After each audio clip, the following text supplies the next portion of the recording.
Remember the 5th of November. I will remember the 5th of November because we have had the most amazing show of the Northern Lights, the Aurora Borealis tonight that I've ever seen in my 27 years in Shetland. And who needs fireworks? Yeah. And the dog was a lot happier as well. Yes, a bit prettier as well, actually. I think the fireworks usually last a bit longer. Yeah. Hi to Big Rab there. Hello, Rab. What about you? Oh, dear me. Where's that one going? What's going on this week? This week has been an eventful week. Yes, it has for you, hasn't it? Yeah, we had Amy in hospital for a few days. No, so, but she's out and okay and as wild as ever. So that's good. All right, good. Back to normal. That's good. Normal service resumed and all that. Anyway, listen, folks, we have got an absolutely fantastic guest for you tonight. I had to cancel the last show because I was feeling so rotten when we were having this man on. But I'm so glad that we're getting him on tonight. We have the one and only Angus MacPhail, founder of Skippinish, of course. Did anyone spot my error last week? Yeah, well, very quickly, but you corrected it very quickly. So it's all right. I got the wrong MacPhail. Yeah, you got the wrong MacPhail. But never mind. We'll let you away with it. That's it. Yeah. But anyway, folks, we are going to have a fantastic night. Listen, it's so nice to see so many folk joining us already. Please share about if you're at home, because we're going to have a great show tonight. This is going to be fantastic.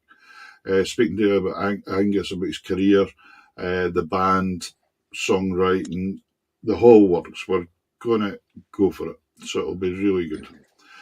Derek Owen says, what one, he says, mistake did you make? Insinuating you make more than one. So So, ladies and gentlemen, listen, please keep sharing the book, because this is going to be a great show, and really looking forward to it. The lovely listeners will have noticed our post on social media this morning, regarding a previous guest, Mr. Lorne McDougall.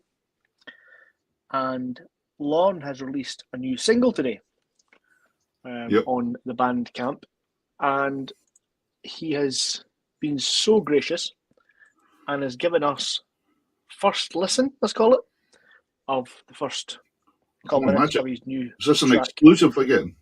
This is an exclusive track, and it's called Bonfires of Arran,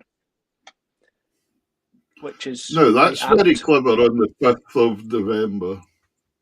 It's as if he's got a hand in marketing it. That is up. I'm just going to give you 2 seconds to tell you what Lorne said about it all. He said, it's a big, mad cinematic track featuring the Scottish Session Orchestra, Melanie Pappenheim, who did work for Doctor Who, and Gus Sicard, who's the lead drummer with Inveri. The track grew from a theme that he wrote on Bonfire Night when looking out over the Isle of Arran from Caradale in the Kintyre Peninsula. So, it must be a very clear night. So this is his new track. Now, this is a new track. Yes. You told me before this, have you listened to this yet? And I said, no, I haven't. I have. Yeah. And you said, don't. So, I'll, dearie me, Derek. Oh, yeah. So, ladies and gentlemen, may I introduce to you Mr. Lorne McDougall and Bonfires of Arran. I want your thoughts afterwards, Peter. Here we go. Sounds good.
Wow.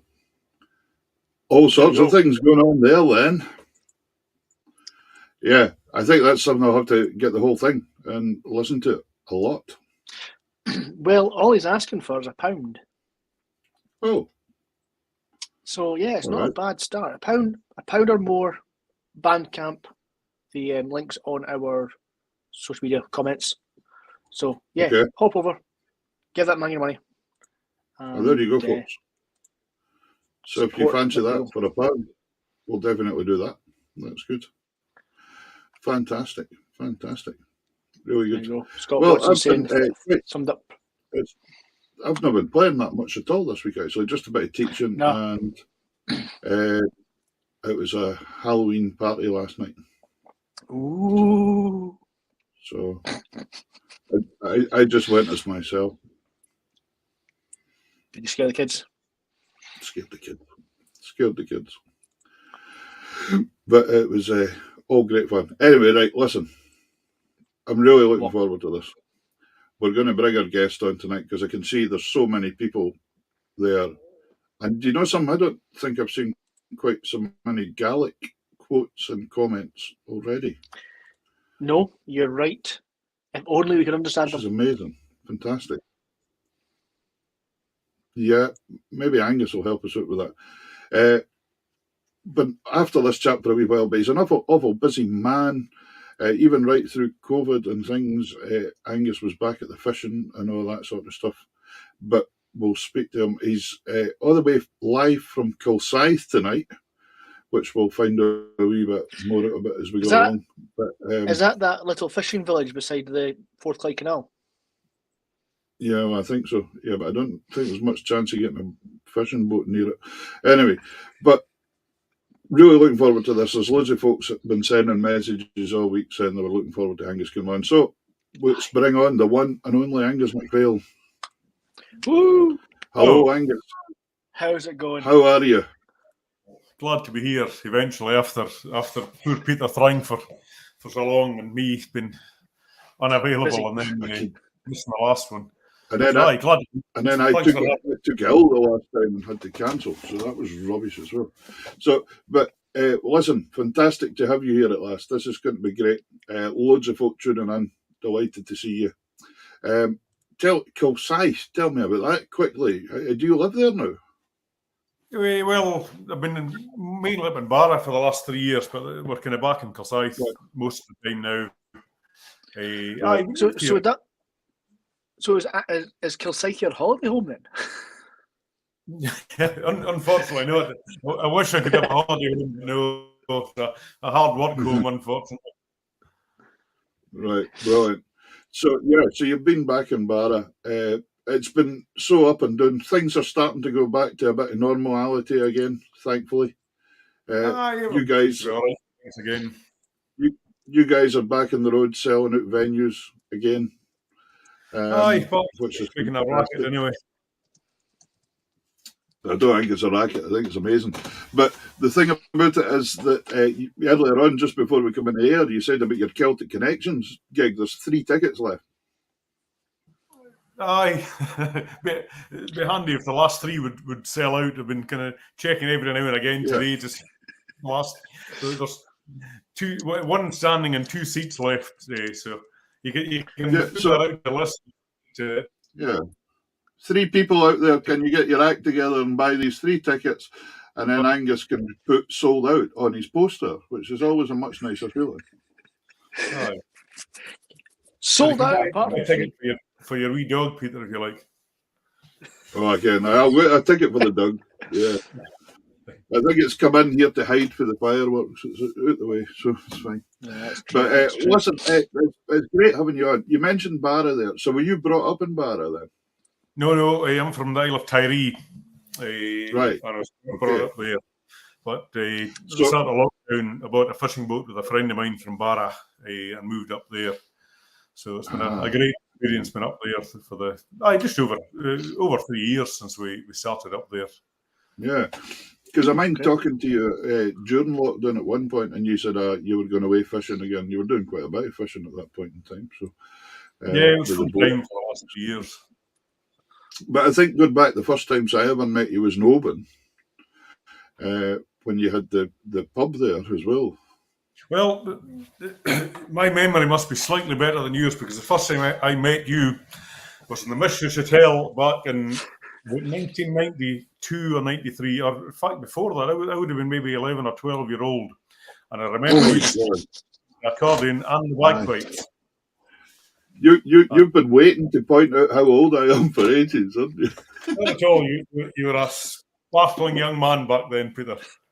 My God, yeah, we used to have some good crack, right enough, at these festivals. I've got great memories of these times back in the early Mull Festival days when it was a big accordion festival, and it's changed a lot. It was just buzzing, wasn't it? It really was just absolutely buzzing. Oh my goodness, so it's that far back. But I mind coming down with Maggie Adamson to play it. Remember they had a Masters competition or something like that in Oban with the fiddles and things. And yes.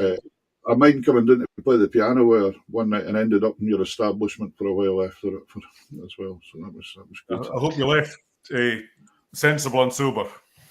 Absolutely, of course. No, you don't. Yeah, it was respectable. I was representing Shetland. Come on. So that was. But anyway, listen. So taking us back to Tyree, where did the interest in the music come from then? Was it a family thing or was it a... Hey, I suppose partly. I mean, there was always music played in the house, but right. I mean, the main catalyst for me playing the accordion was a fellow called Gordon Connell, who was a school teacher in Tyree. And he's the guy that's responsible for nearly all the accordion players that have come out of Tyree over the last 40, 50 years. Gordon passed away in the spring of this year. And we're all very, very sad about that. But he's left a huge legacy of music behind him. Oh, yeah. And Gordon is the man that's responsible for me being involved in music at all. If you take Gordon out of the equation, I probably wouldn't play a note. So everything good or bad that I do musically, I'll put the blame on Gordon. We always used to have a good crack about that he was putting the blame on me not doing something sensible with my life. A great believer. He was an absolute legend, the way he's taught so many people. I mean, if you think how many lives he's changed because of music. Absolutely. Yeah. Teaching week in, week out, hail, rain, shine, Gordon was there teaching in the school during his lunch hour and his time off. Mm-hmm. He never charged a penny throughout the whole of his life for his accordion tuition. And my goodness, I didn't realise that. There we go. That's the opportunity that we had to learn on Tyree is all down to Gordon, and without that, it just wouldn't be the fruitful stamping ground of music that it is without Gordon. Yeah. No, well, that's an incredible dedication and an amazing part of the culture to keep the music going. And that when you get a person like that comes along, that's willing to just dedicate their time and energy to helping other folk out, it's amazing. It's a great. He was an amazing guy. There's a really nice concert at Celtic Connections happening this year. It's a dedication to Gordon, organised mainly by Daniel from Skerryvore. It's a Keeley for Gordon is the name of the event. It's in the fruit market, and it's a celebration in tribute to Gordon with a few. And can I ask? I mean, did Gordon teach you all to read music and things as well, or did he teach you? No, he taught mainly by ear. Mainly by ear. Right. A lot by sight. I mean, I remember when I started playing the accordion, a lot of it was just watching what Gordon's fingers were doing, and then you just follow. So it was like a combination of watching the fingers and by ear. I didn't actually start reading music until I was about 16, which was 7 months after I started on the box. Right. We've got a wee track of music we're going to lead into here, Davey, haven't we? What's this? It's a very good question, Peter. I'm glad you asked me. Yeah.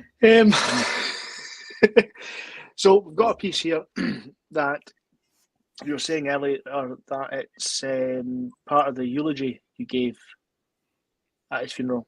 Oh yes, it was a poem wrote for Gordon. It was used as part of the eulogy, and the tunes in the background is the very, very first tune that Gordon taught myself and many, many other people's a Gaelic song tune called Himi Mula Icy Mull.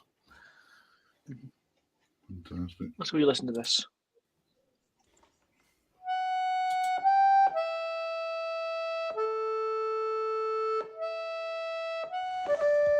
He arrived among us quietly, no wish to change our world. His footsteps chosen wisely, no mighty plans unfurled. A young man to Tiree, his tale could never be foretold, of the gift he gave our island, an eternal ray of gold. A ray of golden music, illuminating life, the modest source and Cornig school, but far the spreading light. Across the world of music, from this hall to far and wide, from that light he'd always shy away, though filled with quiet pride. From Rescheduled at Millhouse, the first box that he bought, his early days of music just to fill the nights, self-taught. And then the onward journey, but with nothing hoped or planned, just joining for a tune with the Murray Oman band. Murray, Stewart and Gordon, a trio of renown, their lilting lift of music took the dancers off the ground. The soundtrack of an era we'll never see again, but that fruitful vine of music that carries on from them. Mr. Connell in the classroom, and cross him at your cost, a strict and stern teacher whose respect was never lost. But with his box on he was Gordon, and with patient warmth he'd rule any conflicts of the classroom never taken out of school.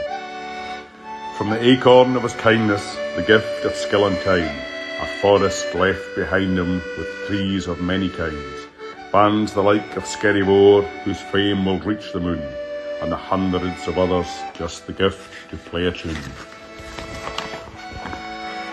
The village halls, hotels and pubs of Scotland's music scene, festivals and concert halls where all his bands have been. London, Dublin, Copenhagen, Paris and Berlin, San Francisco to Alaska, his music's on the wind.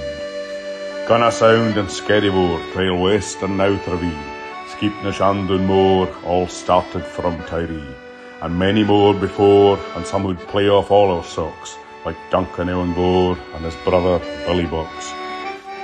Gordon's gift will shine for generations still to come.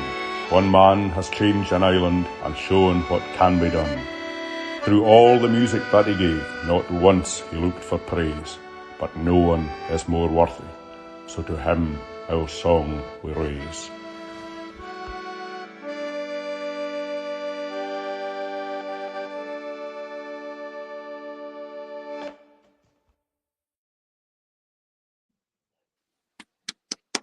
Very powerful, Angus. Very, very powerful. I liked that wee bit in there about how he was a strict teacher, etc., but when he put the box on, he was gone. It's one of Gordon's great attributes. He was a very strict teacher, a very good teacher as well. But no matter what went on in the classroom of the school, he never ever took any of that to the accordion lessons. It was only he managed to divide the two, and it was one of the reasons why in the accordion people kept going back to Gordon week after week after week, where with a different type of character and a different relationship, kids wouldn't have gone back. But yeah. he was that kind of guy. Very modest guy, very, very unassuming guy, but very, very kind, very giving. But I think also when you mentioned so many groups in there that are trailblazers now for traditional music, and he was instigated starting them, as you said. Yeah, take Gordon out of the equation. You have no Skeepnish, no Skerryvore, no Trail West, no Tiree, no Gunna Sound, and possibly more important than the bands is the hundreds of individuals that aren't necessarily well known that can play music. They'll sit and have a tune at a party or in their house. And give themselves and others a lot of pleasure from it. So it's not just the bands that people have heard of. It's a lot of others as well, and a lot of them are they're much better in the accordion than the more well known ones as well. So there's some phenomenal box players that Gordon's taught that people haven't heard of. It's a lovely way to teach music, though. You're not necessarily needing to make somebody be a star on stage. You're quite happy for them just to enjoy the music and playing in their bedroom if they want, kind of styling. That's exactly right, and that's the way Gordon taught. It was never about anything other than just enjoying the music, and I think that's another reason why he was such a teacher. There was no pressure. If you wanted to put lots of work in, practice a lot, you would. But if you didn't, you weren't under any pressure at all. So it made a very pleasant experience. So when you when you left school, etc., you then went on to. Did you go to Glasgow first? Is that where you went to study your degree? I was in Mull first. I got a phone call from a friend of a family friend, Alan MacPhail, a Winker from Tobermory. He was a friend of my father's, and they had just opened a pub called McGauchan's in Tobermory. And he asked if I would go over and play for a Saturday night. This was April 1997, it would have been, so I would have been 17. Right. And so I went over for that Saturday night, and then I went over the following Saturday, and then ended up seeing the whole summer, played every night in McGauchan's, and ended up seeing the rest of that year. I got a job on a fishing boat after the summer season of the accordion playing stopped, and then played all the following summer and fished as well. So it was a great gap year, as you would call it, but a good introduction to life away from home. It's very interesting, and we'll speak about it as we go along, but obviously fishing's been a big part of your life as well then. Yes, my father was a fisherman, my uncle he was a fisherman, my brother's a fisherman. I fished myself growing up, and then after I graduated I was back fishing for a few years, and then we ran sea tours after that, and then as we were talking about earlier on, when lockdown and all the gigs were cancelled, the back. It's one of the most enjoyable things I've done, and for all the horrendous effects of COVID, a big silver lining of it for me was that opportunity to go back fishing. And without COVID, I would never have had that opportunity. And it's been a great experience.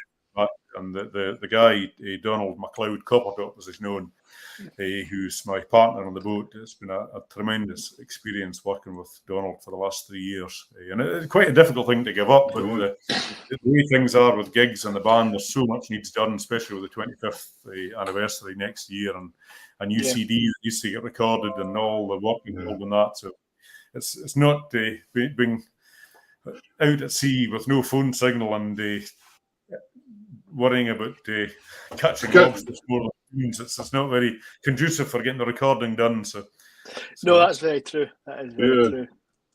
I can't believe it's 25 years already as well that you're doing the celebrating Scoutness.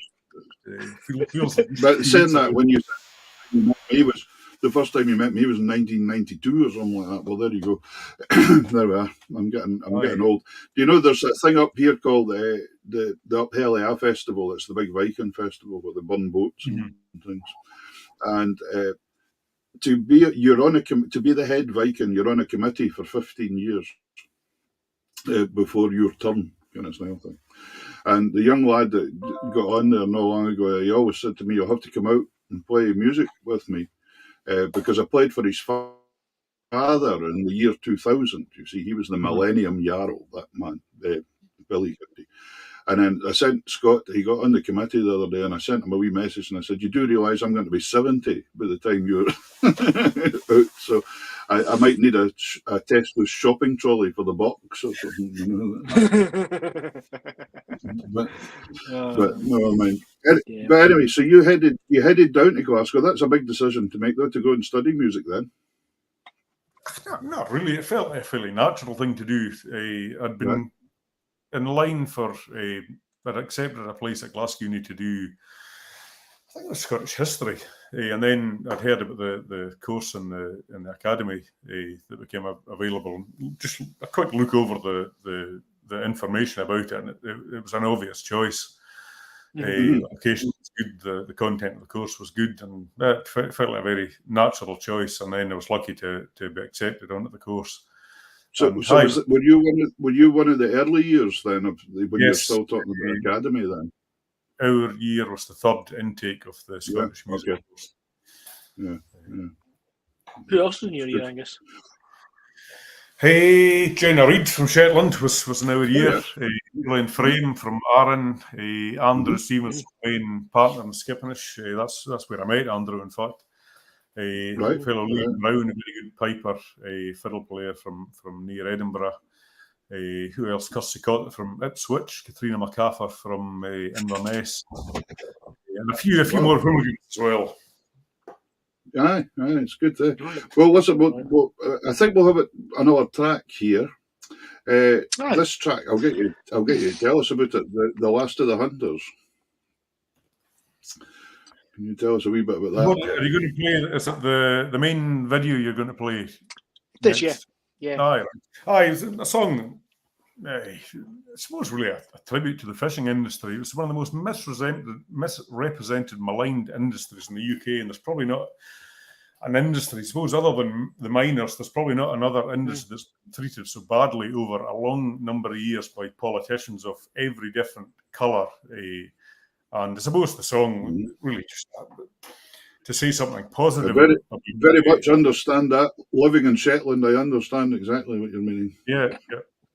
So it's I suppose a tribute to the fishermen and an industry that we were brought up surrounded by fishermen. My dad was a fisherman, and the people that we really respected and really kind of looked up to as our heroes when we were young were mainly fishermen, I suppose. So it's a kind of ingrained respect I have for the guys in that industry. We'll speak about that now, because this is one of your songs, isn't it? This is one you wrote. Yes. So we will speak about that in a wee while as well, because of course we've talked about accordion, but then we'll branch into writing songs as well. But let's have a listen. That'd be great. Sounds amazing.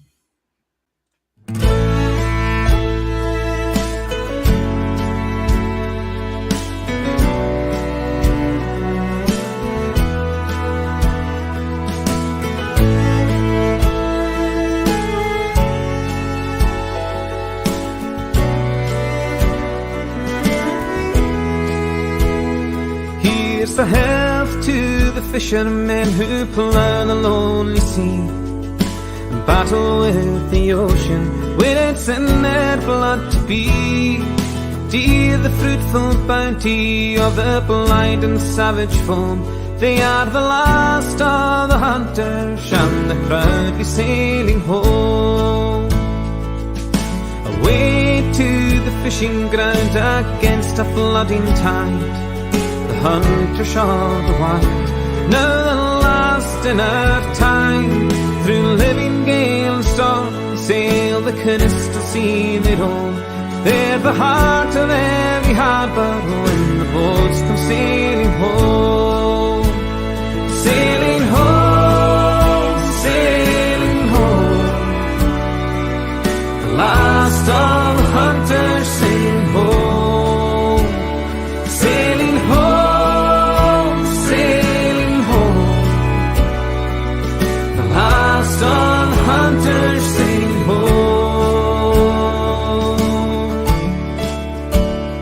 From the mighty fleets of Yarmouth to the deep sea ships of Hull, the famous Fleetwood trawlers, all have suffered from the cold.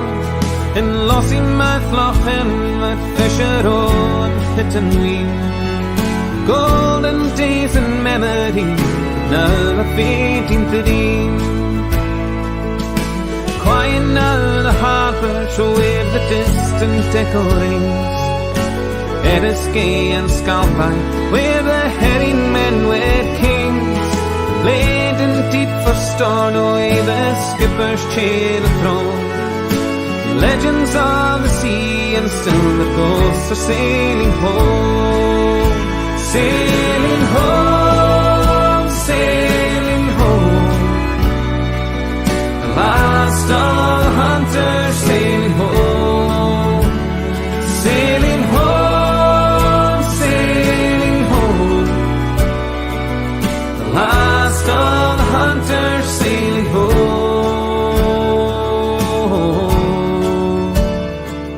A realm of strong, intrepid men and heroes of renown, a shadow of the past, traded up and torn down.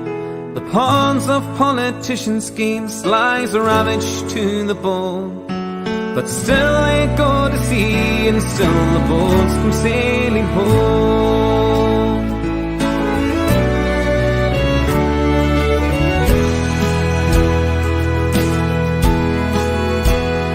And in Newland, Plymouth, Weymouth, Poole, the Wash and Grimsby town, no shields and nightmares, Peterhead.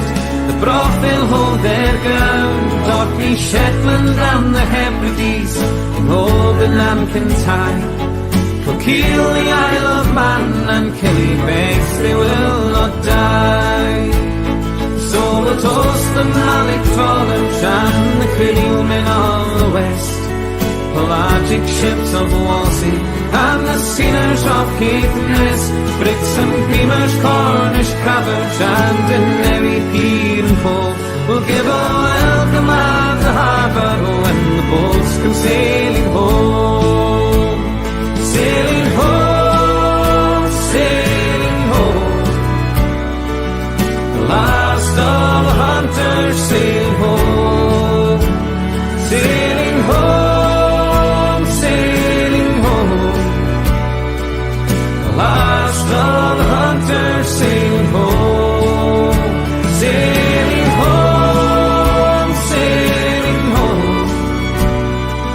The last of the hunters sailing home. Sailing home, sailing home. The last of the hunters sailing home.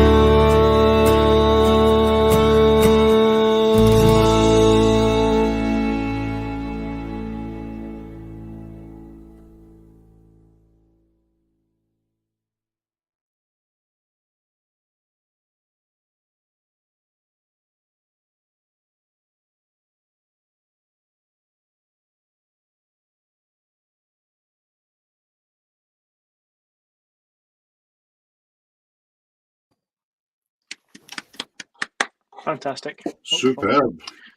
Great footage there as well. Okay. Brilliant.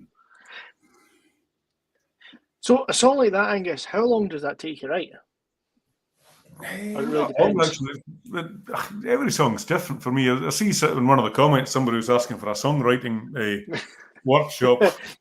I wouldn't know where to start with a songwriting workshop. I've no idea how the songs come about. The kind of ideas will come into my head, and sometimes they take a route, and sometimes they don't. But every song written has had a different path from inception to the end product. So I definitely wouldn't be the man to tell anybody else how to write a song. Well, I maybe disagree with that, because some of your songs are so good. I think we possibly could glean something to them. It'd be good. It's a very unfathomable. I don't know whether you call it an art or a science. But I don't actually like thinking too much about how I do it, because I'm a bit. It seems to be working so far, so I don't want to. Yeah, leave it alone. Overanalyzing it. Yeah. Are there songs? Are there? I'll say lyrics. Are there lyrics sitting unfinished, or do you always work to kind of complete a project when you're doing it? No, I've got hundreds of everything from one line to a title to maybe 3/4, maybe 90% done. Bits of melody. I've got hundreds and hundreds of wee bits of melody in my phone, wee bits of lyric. There's one thing fishing's been great for. It's been great for having time, brain space, just standing at the hauling creels. You're obviously concentrating on what you're doing, but the other parts of the brain can be just kind of trundling along with ideas coming in for different lyrics and songs and stories and narratives, and we kind of words that go together well. The 3 years in Barra was very fruitful for nearly finishing songs, but it wasn't good for us actually doing the nitty gritty bit of sitting down and actually finishing them off, which quite a lot of that ahead to get between here and getting the next album done. That's the true West Coast island bit coming out in you there, isn't it? It nearly finished it off, hopefully. Here's a question from one of the audience, and it's this one here from Christine Callahan. What is your favourite song that you've written? Yeah. It kind of depends. I wouldn't be able to give a single, and I've really enjoyed the clearances again, and the part that's played in helping to stall that absolutely atrocious legislation that was coming the way of all coastal communities back in April, with the highly protected marine areas that nearly wiped the populations of the west coast and the islands out. So I listened to that and I'm very, very satisfied with it. I love the way Donald Francis McNeill sings the song, and we've got a Gaelic version of that. But if you keep an eye, I can't say too much. The guy that does the PR for us will shoot me. But the next couple of days there'll be some news coming out about that. Oh, right, very interesting there what you just said. Then Gaelic. Are you a native Gaelic speaker? Yes. I'm not. No, I'm far from fluent in Gaelic. I've been getting my 3 years up in Barra has been a great improver of my Gaelic, because the guy that I own the boat with, Coppertop, he's a very, very good, totally natural Gaelic speaker, and very good at encouraging me to speak Gaelic. So it's getting better. Both my parents were fluent Gaelic speakers, but unfortunately we weren't brought up speaking it. That was the case in a lot of households.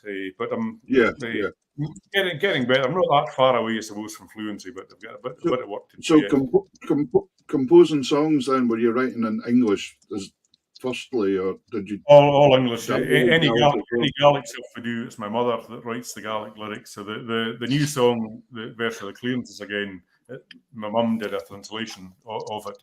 Well, I say translation, it's better than a translation. It's actually a new song, and it's a better song than the original. I'm happy to admit and give my mother credit for that.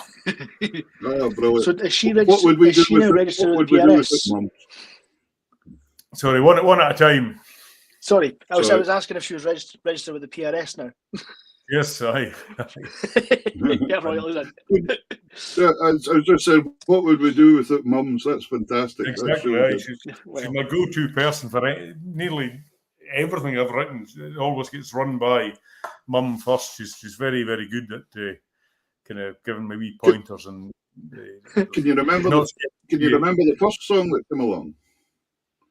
The first song we recorded that I'd written was of lyrics that I'd written was "The Land Below the Waves" on the Atlantic Roar album. And actually, a song that was before that was one actually I wrote the tune for, and Mum did the words for, a Gaelic song called "Marichan and Coentlin." That was from back in 2002. That song. But the first one of my own songs that we recorded was the Land Below the Waves, and it was a very marginal decision whether to record that, because as I say to this day, there's no way I have of knowing whether a song is going to connect with people, whether they're going to enjoy it or not, or whether it's an absolute load of cack until you put it out there. And it's an unknown. There's songs I've written that I thought are going to go down really well, and then they haven't really taken the kind of momentum. But there's other ones I've thought, they're not that great, but they seem to, they've really connected with people. So it's a very I don't know what causes that, but it happens with tunes that as well. You might, I've seen me writing a tune and think, oh, I've got something here, and nobody pays any attention to it. Then one that you didn't think, or one that you wrote 30 years ago or something, suddenly catches on and everybody plays it, and you think, gee whiz, what's caused that? It's interesting. But the decision to put the Atlantic Roar, the Land Below the Waves onto that album,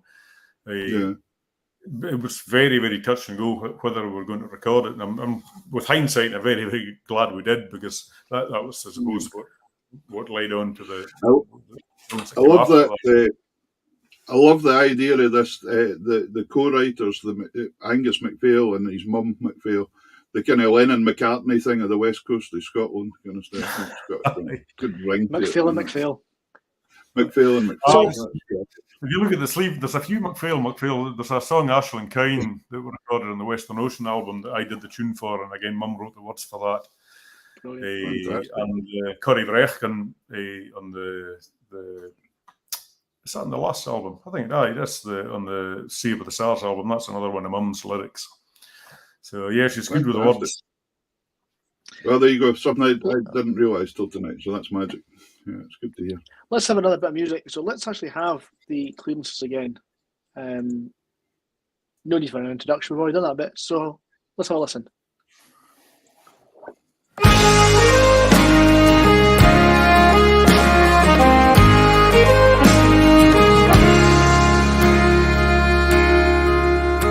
Farewell to the cliffs of Mignolet and the shores of the Sandra Sound, and the glow of a boat well laden, steaming north when you're homeward bound. Donald Francis MacPhail is my name. I am a fisherman true to the bone. I have lived by the creel and the way to provide for our family and home. Generations before me have followed the tide and the call of the seas, but the soul will be torn from our future and the heart from the Hebrides. Farewell to the cliffs of Mignolet and the shores of the Sandra Sound, and the glow of a boat well laden, steaming off when you're homeward bound.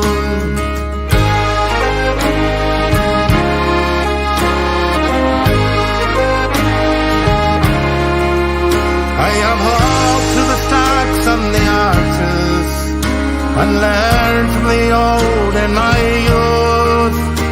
10,000 seabirds my chorus, the sea is my way and my truth. At one with the ocean with nature, the world above and below, the harvest of harmony circle, but my life and my living must go. For the passions of urban ideals, where the passions of ignorance play, to the lies of political deals, no care for the lives in their way. Farewell to the cliffs of Mignolet and the shores of the Sandra Sound, and the glow of a boat well laden, steaming off when you're homeward bound.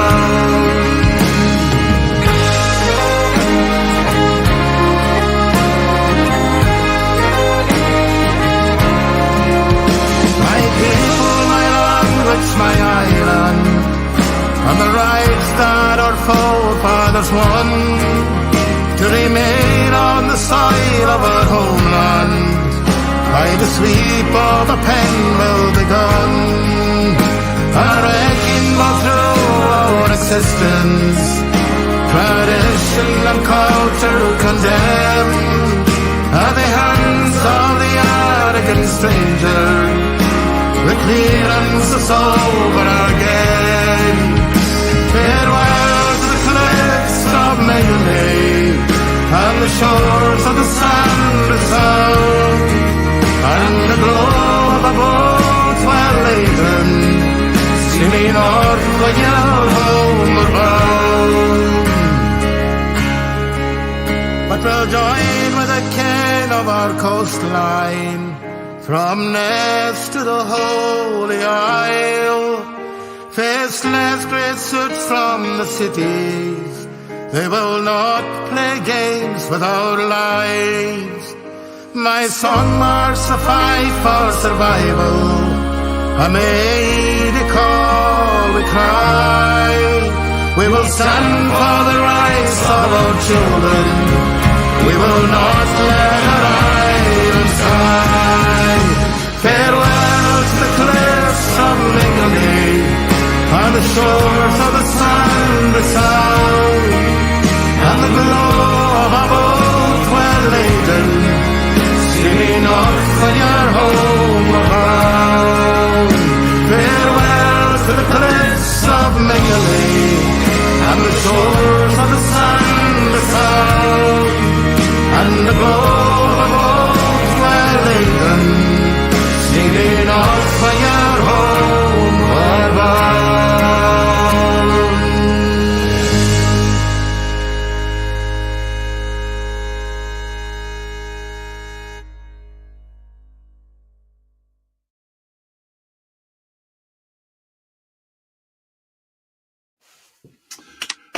There we go. Fantastic.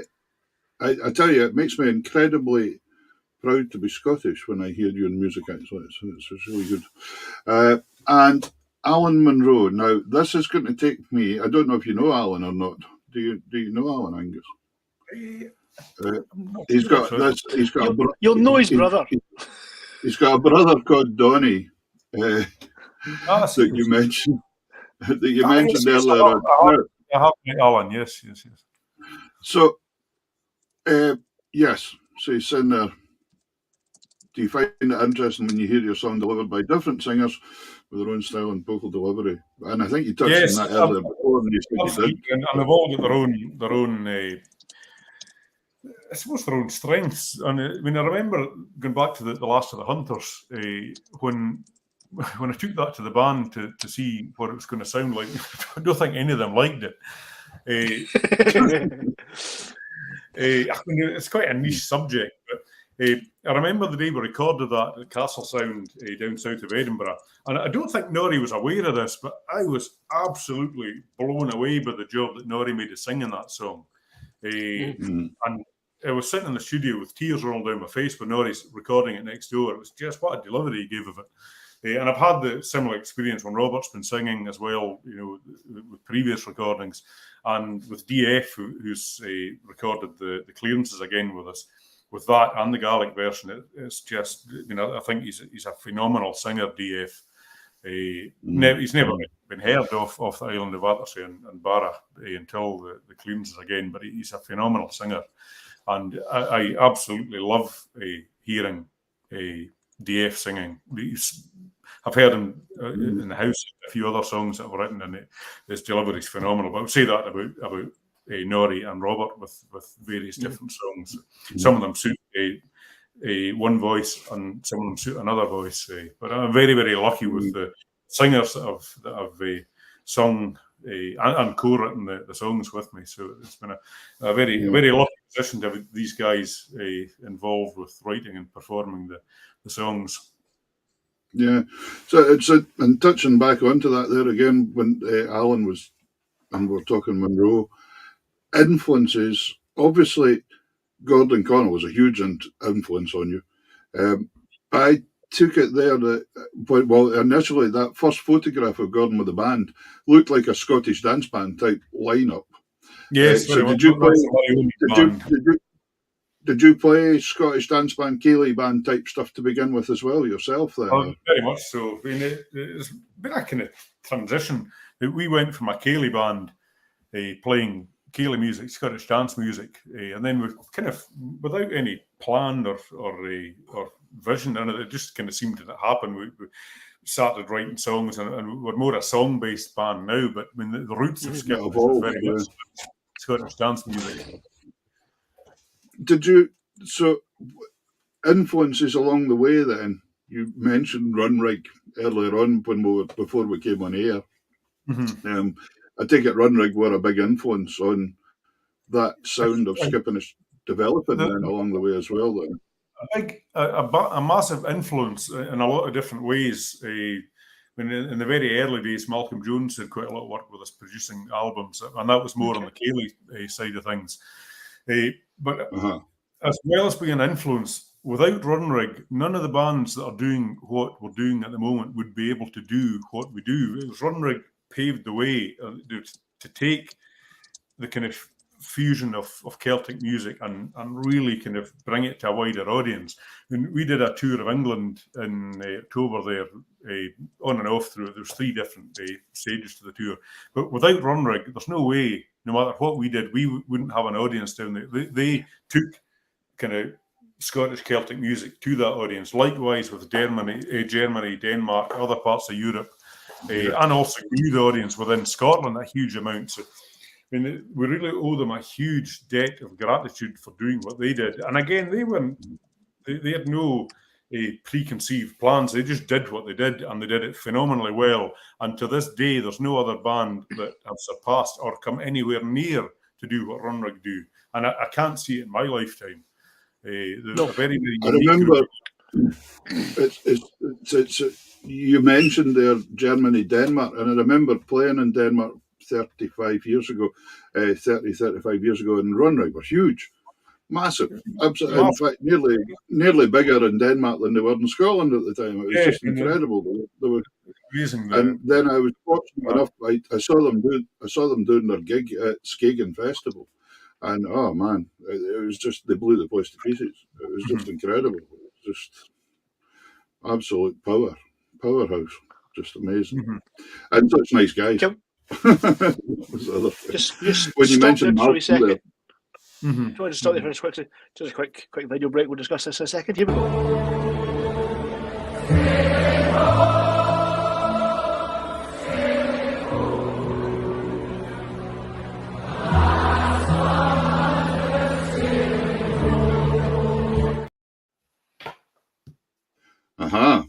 That's not a village hall.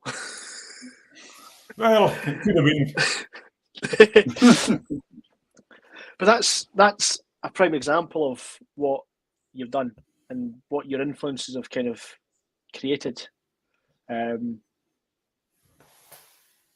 How has that been for yourself, from going from a Scottish dance band to playing with this more as a more of a lyric based band? Do you think? I've really enjoyed it. I find it very, very satisfying to be doing gigs like that. But I do miss playing the dance music gigs as well. If there was a way to go back to do both, I'd love to play a few more Cayleys and that kind of thing as well. But I'll need to work out yet how to do it. But I miss playing the Canadian barn dance and Highland Scottish and all that kind of thing as well. Sometime when you get a weekend off, head north to me, and I'll make sure that we play a whole weekend. No bother. Aye, that sounds like a good plan. That clip there. It's an incredible feeling to be sitting on stage and there's 5,000 or 6,000 people singing your own words back to you. Yeah. The only thing that surpasses that is when you're hauling a fleet of creels and you're getting a good blast of lobster on the go. That trumps the gig effect, only marginally. This is sounding like the deadliest catch now, or something like this. This is you've seen people so excited when they're hauling fishing, but I must admit there's some buzz, isn't there, when you're out at sea and you pull up something. It's quite nothing amazing. Gives me the buzz and satisfaction as when you're fishing and fishing's going well and you're catching well. It's an incredible feeling. Let's have a listen to the whole of that track. Here we go. They conquered the world in the ways of the wise, on a wavelength in tune with their past, without brash ambition to grab for the prize, no dash to be flash or be fast. But steadfast and steady they furrowed the field, with a plough their people passed down. By the strength of their skill, unmatched was the yield, healed land by their hand as their crown. And conquer they have, but with nobody beaten. They have won, but no one has lost. On the power of their poem, a race starved has now eaten, and a cliff from abyss has been crossed. They have led with the beam of a lighthouse at sea, and guided a ship from the reef. If the ship of the gale continues to be, nod then to their pen and belief. Pioneers of a path to share wide their song, they showed the way first for us all. And all who come after in debt will belong, for their grit to commit to their call. Through blood to the brothers, the gifts of the bards, then a well of deep riches combine, for working the well are God-given guards, turning thought and the water to wine. Humble the ways of true leaders of men, with grace and humility's hand. When asked what is Runrig, time and again, to this day they will say, just a band. But just a band they are not, and never have been, from inception through change and transition. From the seed to the sapling, their song evergreen, with a key to the tree of tradition. What they've done for their people cannot be repaid, giving confidence back to the young. Past members and present all built what was made.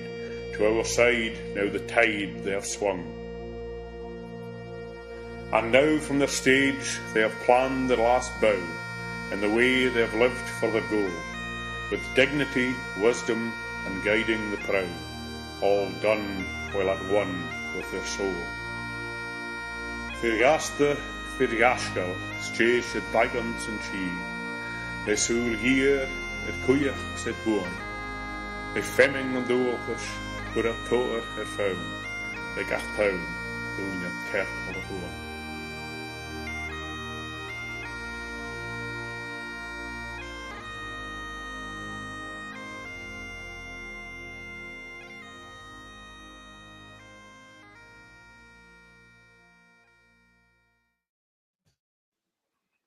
Great stuff. Beautiful. Great. Beautiful. When you were talking as well about lobsters, Fiona McLean, who you'll know is one of your huge fans, who Aka Bambi Glitter Kiss, she calls herself online. But Fiona was telling me she won one of your lobsters once. That's right, aye. She came to the house. I even cooked it for her just to make sure it was going to be in optimum condition for eating. Is that what happens when you run out of merchandise? Aye, it's novelty merchandise. No, many years ago. Series. Many years ago, I remember playing at a shepherd's dance in Dumfriesshire, up in the hills, and the raffle, first prize was a coo, and second prize was a yow with 2 lambs. And for once I was sitting there. Yeah, I know, but for once I was sitting there with my raffle tickets going, don't bloody win this, because I had no idea how I was going to get it home. How do you get a coo home? You know, this is... It's when they say that and go... Up with a pair of tights. Do you remember there was always a pair of tights in a raffle at one point in time as well? I don't know. That must be before my time, Peter. Yeah. It's when you get to the raffle and it's like you could win a coup and it says no monetary value exchanged. So you got to take the coup.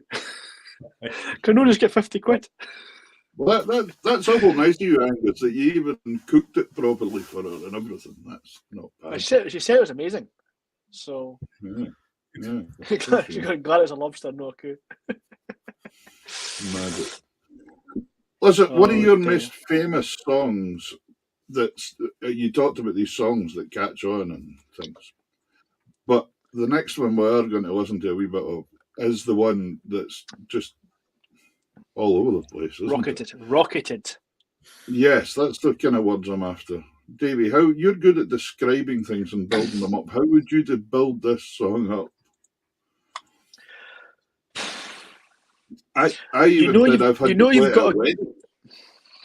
You've got a good song when the Edinburgh Military Tattoo want to do it every night for a month. Be it Highland Cathedral, Amazing Grace, The Greatest Showman, or our next track. I used to go, which one's this? Yeah. But Walking on the Waves, which was sang at the Tattoo last year by Kevin Barnes. 2022, yeah.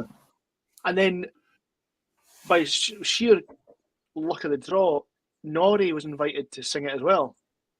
Aye, Norrie went on for I think it was for the second or the third last night. Norrie went on to. Yeah, he'll do anything for a gig, won't he?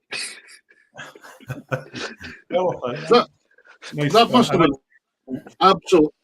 must have been absolutely wonderful hearing that though sung at the Edinburgh Tattoo. I mean, that's it's nice feeling myself and young Rory. I was actually going to go with Robert, who wrote the song with me, and but we couldn't get the same night available to go. So young Rory, the drummer, came with me, and I had a great time in the Royal Box watching the song being done. It was a great experience all round. But I mean, again, a nice feeling to be watching one of your songs. Just a bit of background for us then on inside. Where was that song written then? Where did you write the song?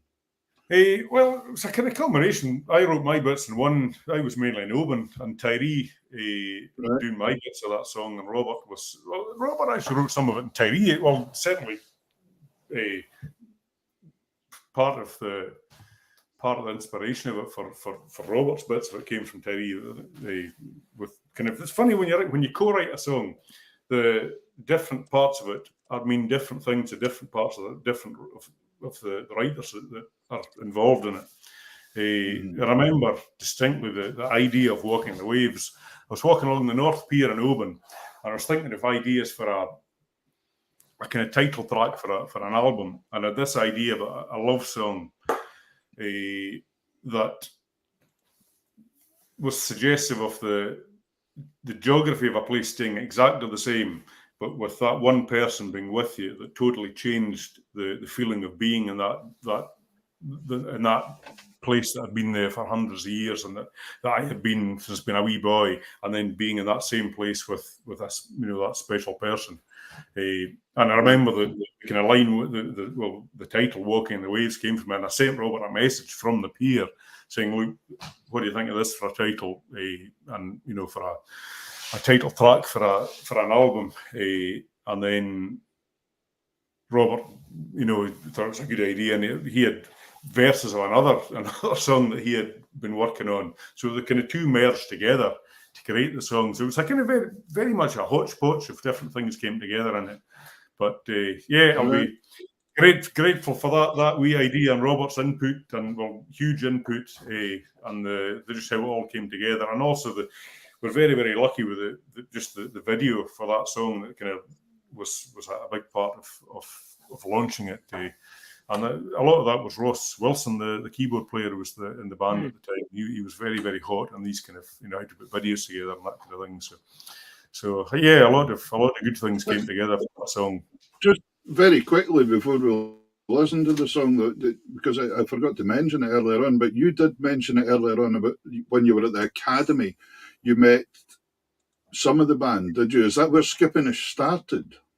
Yes, that's where I met Andrew Stevenson, my main partner in Skippinish. That would have been the autumn of '98. I met Andrew, and we started the band in January '99. And again, with nothing really planned, we just happened to meet. We happened to get on well. We happened to enjoy playing tunes together. We thought, we'll start a wee band, and just one thing led to another, and it just kind of happened over the years.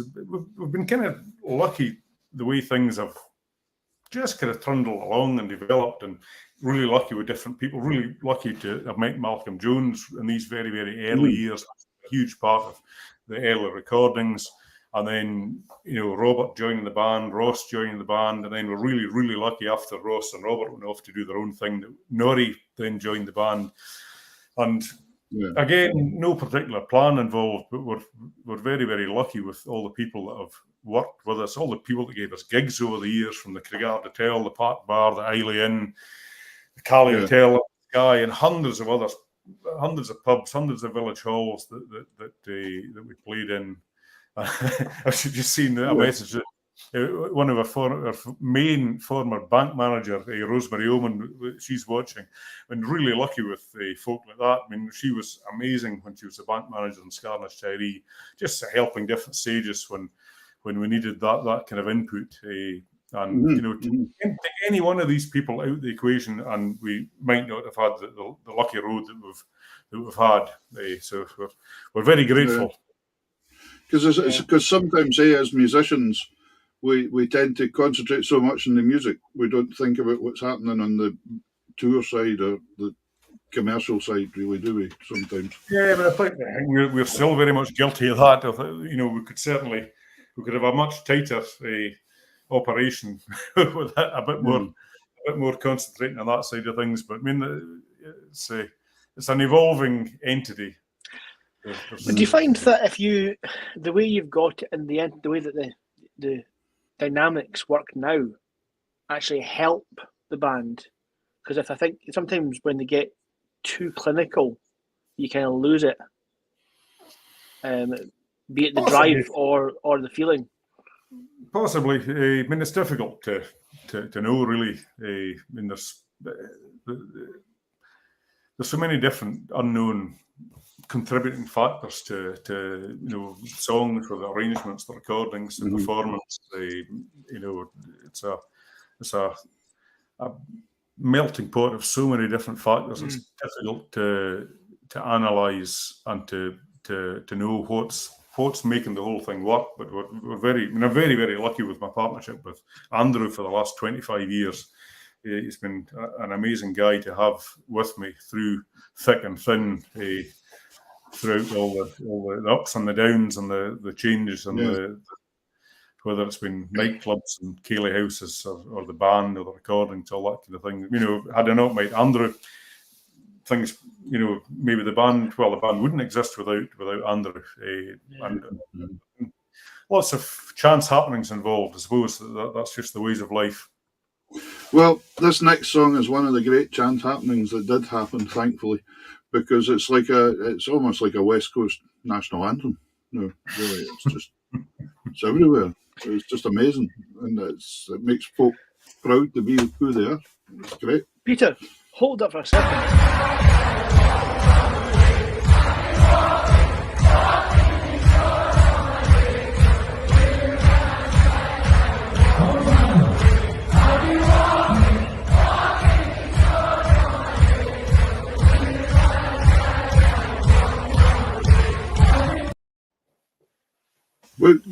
Angus, were you actually there, Angus, or was it just these folks?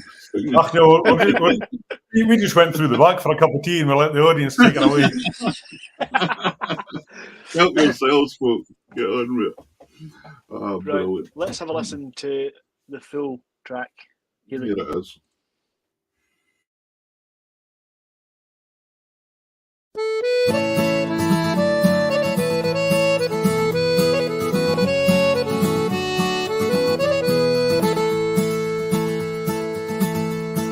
An island in the sunlight, laughter in the rain, a whiskey in the darkness. It all feels just the same. Watch the sunset over Heinisch, see the twilight merge to dawn, hear the waves caress the shoreline as the island carries on. I've been walking these shores all my days, but with you by my side I am walking on the waves. I've been walking these shores all my days, but with you by my side I am walking on the waves.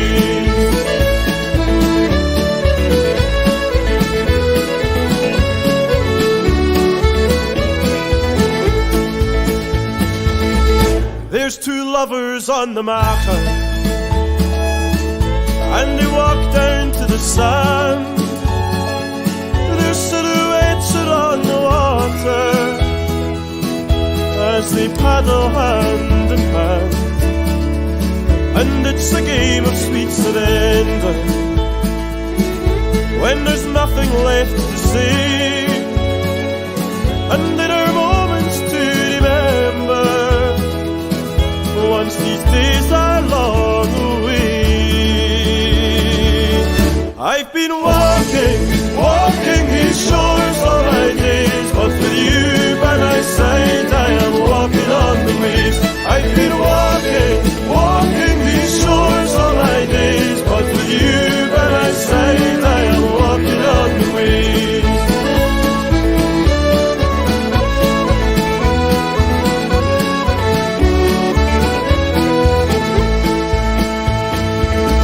So you look out on the ocean, see the headlands and the strands, and you wonder what horizons will shape tomorrow's plans.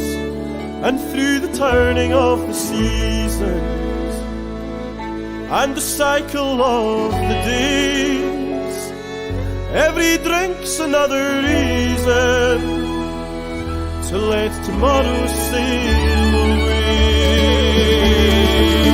I've been walking these shores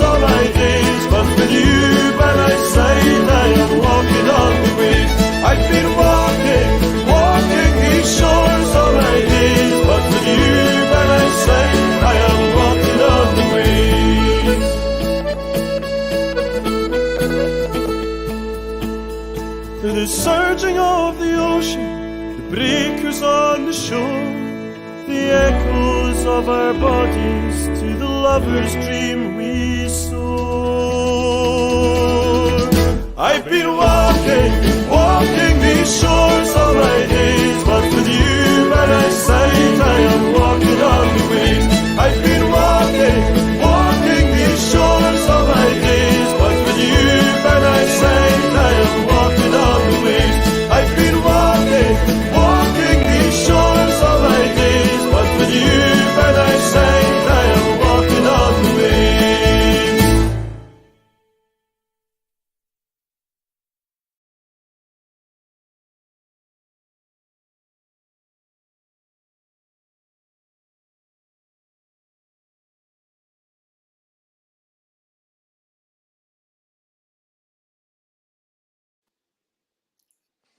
Brilliant. I think that song will be remembered forever. I remember the first time hearing it and thinking, wow, that's amazing. And when you hear a tune and a song and you go away singing it, what more can you ask it? The audience are in? And I mean, they always used to say, didn't they, if you could write a tune or a song that the old drunk man at the end of the bar walked out whistling at the end of the night, you're cooking, you know. And it's true. It's great. Yeah. It's just brilliant. We touched on the fact that you've met Peter years and years ago, and before we came on tonight, obviously you said to recognise myself. I've remembered where now. Oh. I played the Tyree Music Festival in 2013. Ah, right. We opened the main stage, Right. and then played in the tent on the Sunday, and that's what it'll be. Right. Aye. I knew you had a familiar look about you, so that must be. Yeah. Sorry about that. That would have been the year we first. No, it would have been the year after we first did Walking on the Waves. It would have been the 2014 first did Walking on the Waves. Yeah, because it was the headliners were Capper Kelly and what's Scary Board on Sunday. I think that year. Mm-hmm. Something like that. Yeah. Just stuff. But this brings us to big gigs. And you're doing a warm-up gig next year in July for a Mr. Paul Weller. Which is not... Is that Paul Weller? Paul Weller's doing the after party. Oh, is he doing the after party? Okay, is that what it is? It makes more sense. Yeah. Paul Weller. Is he from Mull? I think so. No. Different Weller. He's from Wester Ross. All right. Okay. No, you've announced your big summer gig, and you're playing on the Esplanade at Edinburgh Castle. Yeah. Which and me and Peter spoke about this, and we wouldn't have known this if you'd joined us when we'd had you join us. A month ago. Because right. I think it was 2 days after you then announced it. And you wouldn't have to say anything. So there we go. Like the funny position we're on tonight, there's 2 or 3 things happening this week, tomorrow and then Tuesday, but I'm sworn I can't say anything about it. That'll be on Facebook, yeah? I'm on Facebook tomorrow and then more on Facebook on Tuesday. There we go. Quite significant things to let people know, but I'll get a hell of a row if I say anything about either of them tonight. Yeah, no, we would never ask you to do that. That's it. But if you happen to let it slip as an exclusive, we'll put up with it. But that's all right. No, don't do it. No, we can't. Yeah, so all fans of Skipping Edge, watch your Facebook feeds for the next couple of days. They're coming out with news for you. Yeah, fantastic. So you're looking forward to the Edinburgh gig? Very much so. It's the kind of gig you dream about. Even earlier on this year, we didn't think we'd be playing Edinburgh Castle. It's a funny the way the last few years have gone, where we're having a really good rise up to COVID, and then totally, COVID obliterated the whole scene. And because we were away doing different things, I was fishing, Andrew was busy building houses and chopping trees down and all sorts of things. Rory was working on a farm. We didn't really do anything through COVID, so we kind of came back. We're not really sure, what was happening in the scene, but we're really, really grateful that the tickets are going so well for the gigs. For the gigs up the end of this year and into next year, and we certainly didn't think it would be getting near to a half full Edinburgh Castle already. Only of weeks after the tickets went on sale. So, really looking forward. Very, very, What very. is the capacity? About it. 8,500 is the capacity. 8,500. Oh, That's holy not bad at moly. all. Wow. Yeah, So and there's it's still scary. 3 tickets left. There's still 3 tickets for Celtic Connections, though, folks. Get them first. Maybe they've gone now. They're still there, Hopefully they've gone. And there's some tickets left for Edinburgh Castle. I think that might even be worth a trip down for Shetland. You know, that might be a weekend. I think you should come down. We'll get you special VIP tickets, Peter. There we go, my Peter. goodness. Well done. That would Get you in the royal box. Yeah, I get to hold the guitar case. Right, but yeah, no, it sounds fantastic. It does sound like a beauty, a gig, doesn't it? What other plans? Any other plans? Albums? Anything like that happening? Or? Yeah, well, we've got the two big. We've got the Inverness gig, which is the Highland main event for the 25th anniversary. So that's Buck Park Inverness on the 6th of July, and then we've got the Edinburgh Castle gig.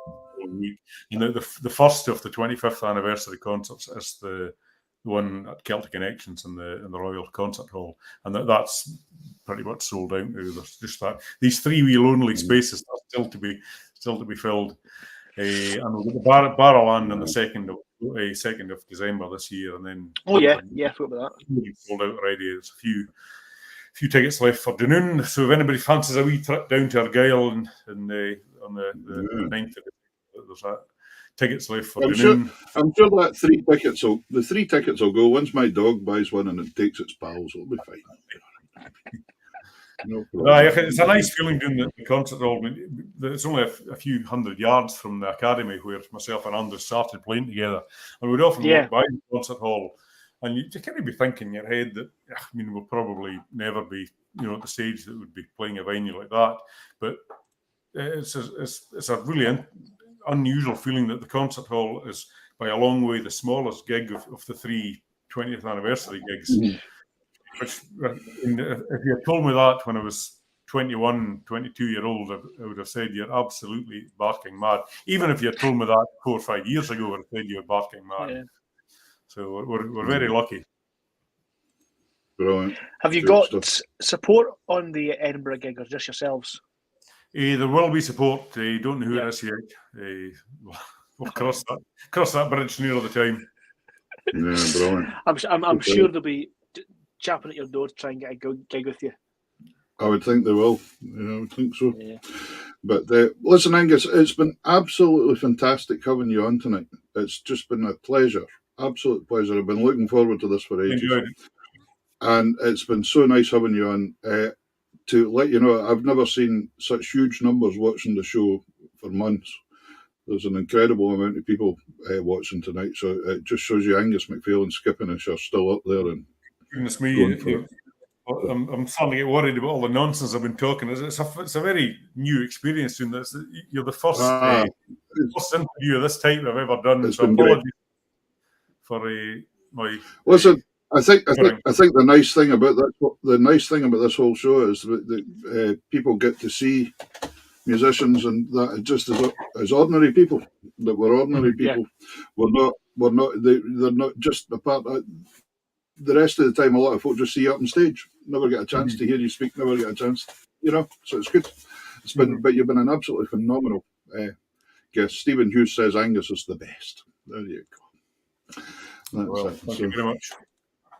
But listen, it really has been fantastic. We're going to finish off with another track, David. What are we finishing off with tonight? And we'll get Angus to tell us we're finishing off with that fantastic Skipperish track, Alive. Again, we're going to have a quick visit to the crowd. So, Angus, a quick visit to the crowd first. From myself, Peter, Luna, and everyone watching today, which has been a fantastic number of the audience. Thank you for what you've done. Thank you for what you do. Yeah. And we hope that the 25th anniversary celebrations are what we expect them to be. Oh, thank you very much for having me. Please keep doing it, and I hope you keep getting as much excitement out of playing music and catching a lobster as you do. All the best, folks. Angus, thanks very much. Thank you. Cheers, Tom.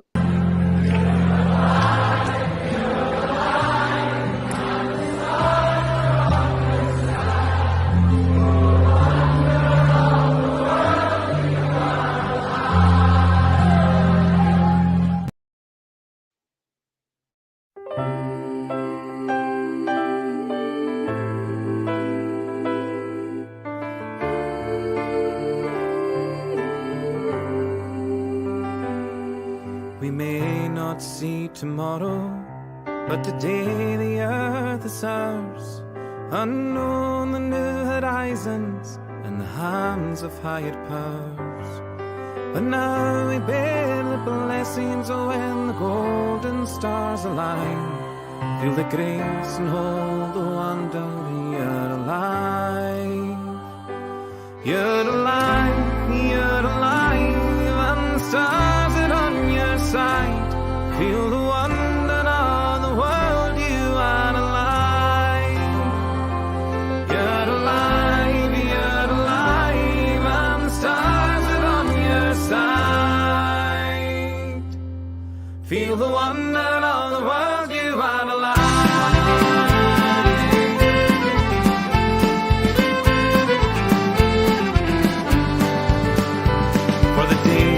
For the days when the world's in your hand, the silver dawn is waiting on the hallowed ground you stand.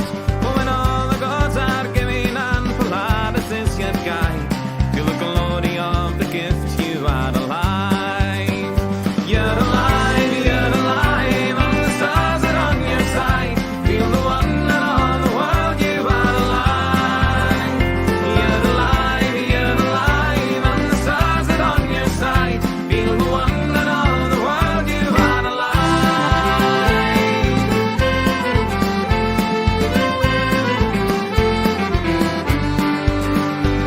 When fortune gives the glow of peace and plenty on her way, surrender to the ocean and ride the seventh wave. We sacrifice our solace in the struggle to survive, but now you're on the wave and you're alive. Our battles with the tempest in the dark and yielding skies, the giver of our wisdom, when from the fight we rise. All your dreams and passion, and again you'll find your fire. When the storm passes by, you'll be alive. You're alive, and the stars are on your side. Feel the wonder of the world, you are alive. You're alive, and the stars are on your side. Feel the wonder of the world, you are alive.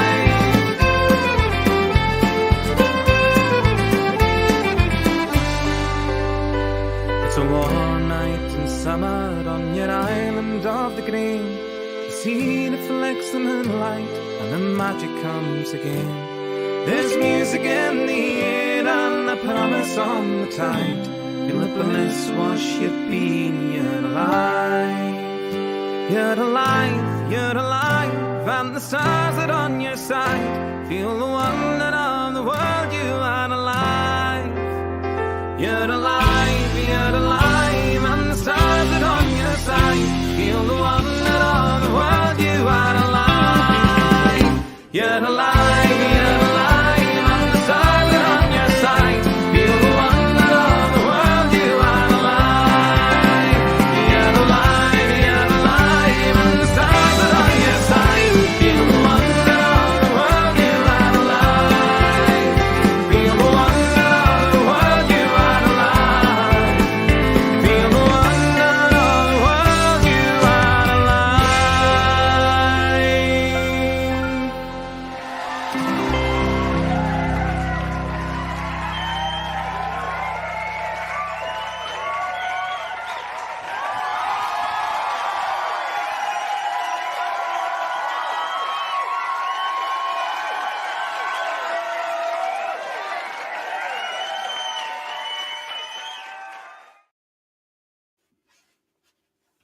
Brilliant. We don't often land on our feet with the video order, but I think we did tonight. Fantastic. It's almost What a as if show. we planned it. I might watch this back myself. What's Do remember, you'll ladies and realise? gentlemen, if you want to watch it back, it's on YouTube. It will can be do. loading. It will be up in a wee while, and it's on Facebook. So you can watch back if you've not managed to see everything. Yes. I'm just looking, Davey. I'm going to send Angus a message. The only free weekend I've got next July that I'm not playing at a gig is the weekend of the 12th of July. That's when they're playing at Edinburgh Castle. So I think a trip to the capital, maybe, and needed, I think. If you That'd be you good. might need to make sure, make sure nothing else on that weekend. No, I think I'll just put it in the calendar now and have a weekend away. That'll be good. That sounds Stay with your sister. great. Stay with my sister, and it's an hour ticket going for Edinburgh. 2 tickets, because I'll take Gavin as well. I will take my wife, actually. I will take my wife. That's it. So, sounds Fantastic. good. Brilliant. Anyway, So, fantastic Peter. show. That was great having Angus MacPhail. Nobody better. Just sublime. We have Yes. a guest next week. Yeah. Gaelic We singer. have the Inverness. young trad semi-finalist. Yeah. Saffron Hanvidge from Inverness. Hanvidge, yeah. That'll be fantastic. Yeah. So that's our guest for next week, folks. So That's our tune guest in. next week, yeah. Should be One of the fantastic. new names on the scene. So it'll be great to hear her interpretations of the Gaelic songs, etc. as well. So that would be fantastic. So And something to look forward to. As always. Yeah. And watch out for these Skippinish announcements over the next couple of days. I know. See if they're playing at Buckingham Palace for the King or something. I wouldn't be surprised. Is that a big gig or a small gig to them? Well, it's starting to. That's the thing. It's starting to feel like just a wee gig. Yeah. Well, we're playing in the Royal Ballroom. They deserve absolutely everything. That's great. It's so nice to see all coming to them. Great. Anyway, ladies and gentlemen, thank you very much for tonight. Thank you to Angus MacPhail, our guest, and hopefully we'll see you next week. You too, Davey, and good night from Luna the dog. Right, we'll see you after. Right. See you, folks. Right. Good night. Aikava.